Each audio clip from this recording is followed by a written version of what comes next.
web of intrigue and uncertainty, we dove deep into the statements made by the responding officer, combed through hazy recollections, and meticulously pieced together the truth. Now, after countless hours of research, the Dictum channel is ready to unravel the mystery and unveil our own theory of what really happened during the wellness check called in for KK on November 13th. Buckle up, because the truth may not be what anyone expected.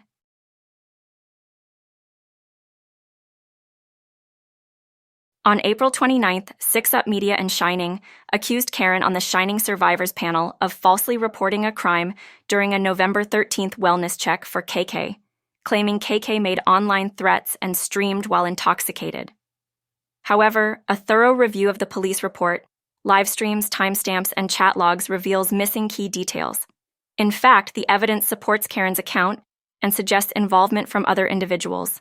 We are committed to setting the record straight and stand with Karen to clarify the facts. On this date of November 13th, I was dispatched to an address of Redacted Street to check on the welfare, and I received a complaint for the resident of the address for an anonymous person located in another state. The Wireless Communications and Public Safety Act of 1999 mandates uniformity and immediate recording of GPS data for all incoming calls to emergency services nationwide.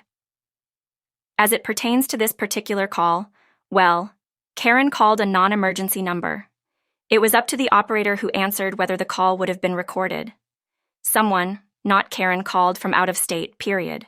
The complaint stated that the resident named KK was live streaming herself on YouTube. During this live stream, she appeared to be in an altered state and making concerning statements about others. I arrived on scene at the time listed with a name, probably, I'm not reading that. Once at the address, I was able to contact KK, and she allowed entry into her address. She stated that she was indeed live streaming on YouTube and that she was debating with other streamers from across the country. During this interaction with KK, I observed no signs of her being under the influence. I asked KK if she needed any sort of medical attention, in which she stated that she did not. KK stated that she had no thoughts of harming others or herself. I cleared at this time with, said name again, cleared.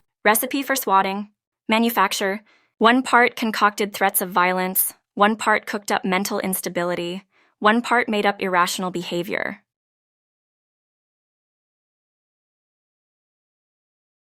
After 20 minutes of whining and snarky remarks on the chat, Heidi vanishes from the chat for 45 minutes.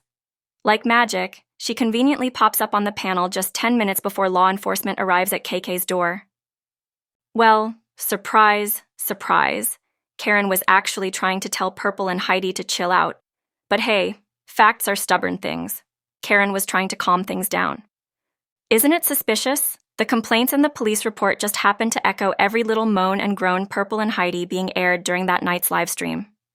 6 months later, and guess what? 6up has done a total 180. First, she presents a much more convincing timeline. And now, it's Karen? Sure, why the hell not? Never mind the 30-plus comments worrying about KK's health. Let's just pin it all on one scapegoat when we've got a whole lineup to choose from. Brilliant. With all this lofty chatter about accountability in this sector, we're just dying to see who in this actually steps up to own their mess. Bueller.